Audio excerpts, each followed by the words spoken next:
नमस्कार, श्री स्वामी समर्थ. आज आपण बनवणार आहोत कस्टर्ड. आणि त्या कस्टर्डसाठी आपल्याला काय काय सामान लागणार आहे.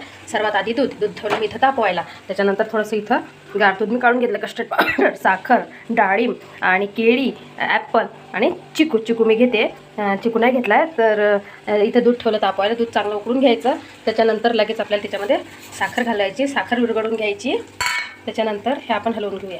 तिकडे आपल्याला कस्टर्ड पावडरमध्ये दूध टाकून हे पातळ करून घ्यायचं. हे गार दूध याच्यामध्ये टाकायचं आणि याची अशी हे बनवून घ्यायची. बघा, पातळ बनवून घ्यायचं. हे विरघळून घ्यायचं. याच्यामध्ये हे दूध सगळं घालून घ्यायचं याच्यात. हे बघा, इथं आपलं दूध उकळून घेतलेलं आहे. आता याच्यामध्ये घालणार आहोत आपण हे कस्टर्ड पावडर मिक्स केलेलं दूध.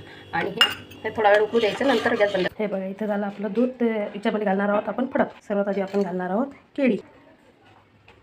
बाय. त्याच्यानंतर आपलं कस्टर्ड तयार. त्यात सगळं आपण हे टाकून घेतले फळं. आता हे फ्रीजमध्ये ठेवायचं आणि थंड झाल्यानंतर खायचं. हे बघा, एकच नंबर झालं. नक्की करून बघा बरं का. थँक्यू, धन्यवाद.